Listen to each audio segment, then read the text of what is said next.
We're standing with Drama Desk and Tony Award winner Jim Dale, who was last seen on Broadway in the revival of the Threepenny Opera. So, Jim, you were just telling me about the dance steps from the... tell us a little bit about that. Oh, yes, yes. When I was a young boy, about 9 years of age, my father suggested if I wanted to go into show business, I should learn how to move. That was the secret of all theatre, as we all know. And so I went along to do ballet and tap and ballroom and national and judo. And including in all of that was this eccentric comedy dancing taught to me by a guy who was about 50 years of age. And I asked him, who taught you these steps? And he said, my grandfather.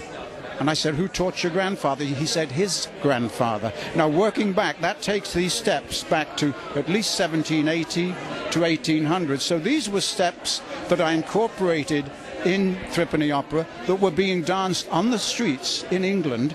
You know, it's in the 1800s, 1750. God knows where they came from, you know, who taught those guys. But so it was lovely being able to do all that choreography, knowing that perhaps they originated from street performers 200-300 years ago. That's incredible to hear. That revival was fabulous, you know, with Alan Cummings and Cyndi Lauper. And are there any shows that we can expect to see you in coming up? Well, we've been hoping to do a musical by the Sherman Brothers called Busker Alley. I did it a few months ago with Glenn Close, and it was hugely successful.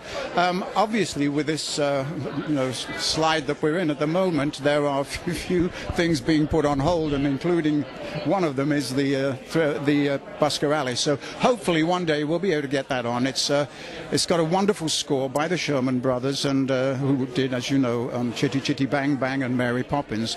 And I think it's a better score. However, we did make a CD of it, and it's wonderful. And so that's hopefully bound for Broadway in maybe the fall of this year or spring of next year. Hopefully.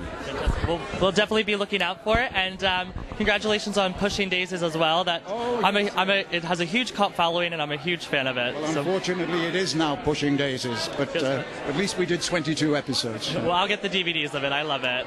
Thank you so much. Thank you. All right. Thanks. We're here with William Wolf, the president of the Drama Desk Committee. Mr. Wolf, how do you feel about this year's nominations? Well, I think they're very good because they're very broad. They recognize many segments of the theater, and Broadway and off-Broadway. And it's a very difficult job choosing from so much talent. And I think I'm very pleased with the nominations. Is there anything new we can expect at this year's award ceremony? No, I think that everything is on schedule and online to be a very successful and gala ceremony, and we're looking forward to it. I know that they are working on getting various presenters, and we'll have a lot of people representing the theater as we always do. Well, thank you so much, and it's an honor to be here. Thank you. Thank you. We're sitting with Richie Rage of Broadway Beat, and he is one of the nominators for the Drama Desk Awards. So, Richie, what was this year like for you? Well, this is very exciting for me because I've been a nominator for quite a few years. And what's really exciting about the Drama Desk is that we take Broadway, off-Broadway, and off-Broadway, and we smush them all together. So you look at someone like a Jane Fonda, who's competing with someone else in a very, very small show, and I think that's really, really exciting. What's been really great about this year is there's been so many great shows on Broadway, off-Broadway, and off-Broadway. I mean, the amount of talent and the shows.